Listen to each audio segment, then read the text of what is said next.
Right now, 11 minutes of nonstop local news, weather, and SWX sports headlines. This is KHQ Local News, 11 at 11. You're watching Drive for the Title, powered by Coeur d'Alene Casino.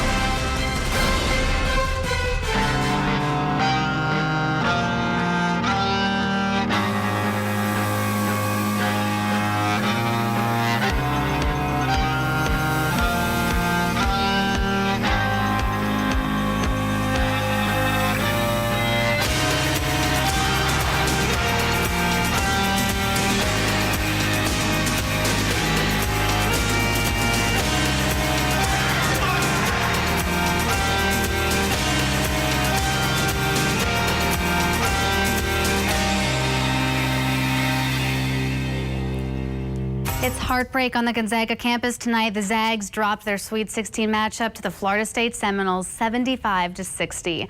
Good evening, I'm Claire Graham. While the Zags run ended tonight, we've got team coverage for you as we celebrate an incredible season. Patrick Erickson is on the GU campus live tonight where many of the GU faithful took in the game. Sam Adams and Joe McHale are in LA alongside the team, but we'll start in the sports studio with Femi Abebefe. Femi, what a game.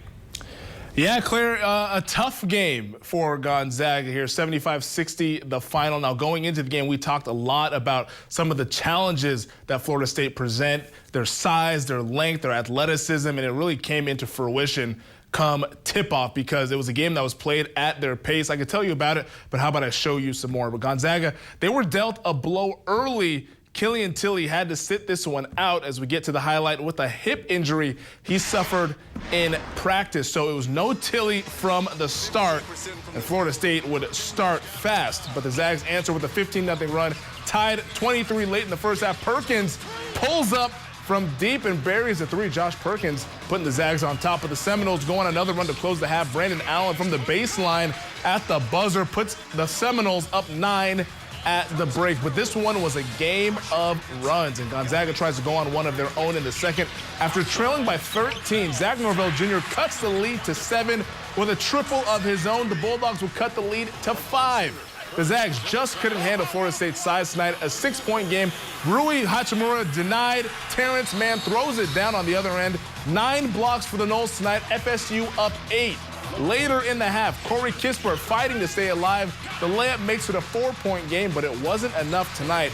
The Noles run away from there. Gonzaga falls to Florida State 75-60 in the Sweet 16. The Seminoles just put the clamps on GU, holding the Zags to under 34% from the field, just 25% from 3 as GU's season comes to an end. But one guy who was there for it all, had a courtside view, was our own Sam Adams. And Sam, it looked like Florida State just controlled the pace from opening tip, and they weren't able to let it go.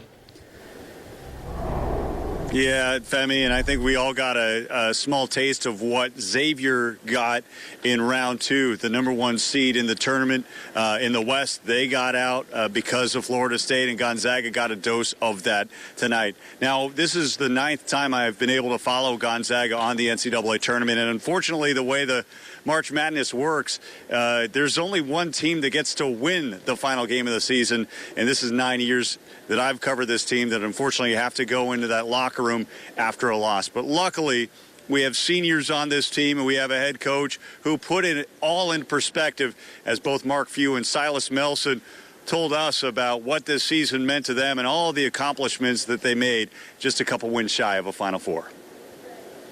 I know a lot of people are going to, be criticizing us for, losing to a 9 seed or anything like that, but that's not anything that we're going to hang our hat on. I mean, like I've been saying, 32 games, another 30-win season. That's, impressive by coaching staff. That's impressive by all the players that's in his locker room. Another second weekend appearance.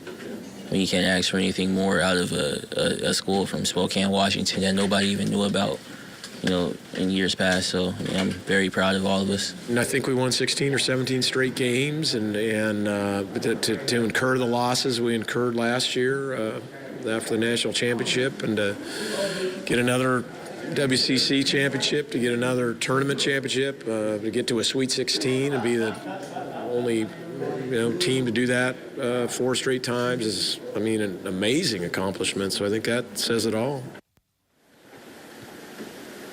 Yeah, Silas Melson, you saw him in the interview just moments ago. Jonathan Williams III, both are graduating, both played their final games. We're going to find out if any other players from Gonzaga also played their final games. Killian Tilly could test the NBA waters, so could Rui Hachimura, but that's a discussion for another day. Really, again, we mentioned Killian Tilly, and you saw in the highlights too, Femi, that you were talking about the loss of Tilly. We're going to be able to hear from Tilly and the rest of the team about what that loss meant to the team coming up a little later in the show.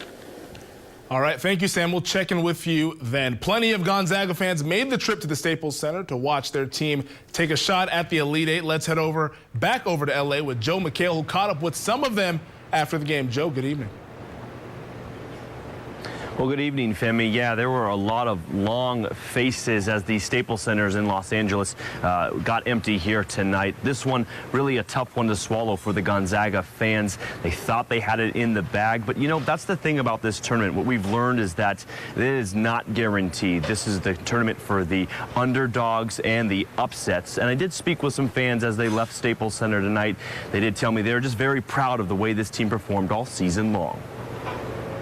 So I got in the stadium and learned that Tilly was out, and I think that was just tough to recover from. We had, 6 guys plus a couple role players, so that was, with Florida State's bigs and depth, Tilly just was too much. I mean, it stunk. They beat us up hard the whole way. They took Perkins out of the game. Refs didn't help the game, but we beat ourselves. Missed a lot of layups, missed a lot of open shots. I don't think anyone expected us to get this far, and I think only up from here. Program is not the underdog anymore. I'm just so proud of them. Yeah. It's amazing to be 20 consecutive NCAA tournaments. Hopefully next year we can make it even further and get this young team developed. A young team indeed, as Sam mentioned, a couple seniors leaving, but a lot of young players on this Gonzaga roster, so hopefully the fans at least hope that the future is bright for this Gonzaga team. Femi, we're going to send it back to you in the studio.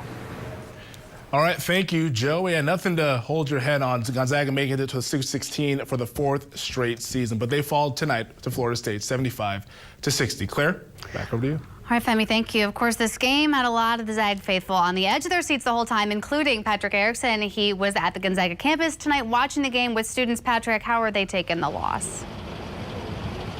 Well, Claire, I can tell you it was a difficult loss and a difficult watch here tonight on the campus. Think about this. The seniors here at Gonzaga, they've been to the Sweet 16, their basketball team. They've followed them to the Sweet 16 now every single year, 4 years in a row. Program had never done that before. Tonight, the Kennel Club gathered here on campus to watch. They didn't have a chance to get down to LA, but wanted to be there in spirit with their Zags, and they were every step of the way. Before the game, the Kennel Club was feeling confident as their Zags took on Florida State in the Sweet 16. Oh, we're gonna kill it, for sure. Through a slow start to the game, fans were into it, hanging on every single moment. And every shot. And as the Zags fought their way back into the game, at the half, they were down 9. But fans kept the faith. I'm hoping that we can just pull through in the second half. I think we can. In the second half, Gonzaga fought hard and kept it close, with the fans willing them on with everything they had. But unfortunately, it wasn't quite enough.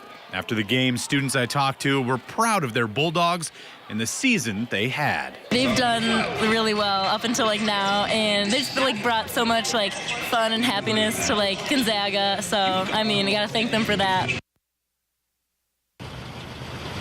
And you can see the passion there. You could feel the passion and the love that they have for their team tonight throughout the game, even at the end when the game was over. Close to being over, right at the very end. Nobody had left. They still wanted to be there. They wanted to be there for all of it. And they said that they're excited coming up because there's always next season. And said they can't wait. Reporting live on the Gonzaga campus tonight, Patrick Erickson, KHQ Local News. Patrick, thank you. Gotta love the positivity. I know tonight didn't end like many Zag fans had hoped, but from all of us here, we do want to congratulate them on an amazing season.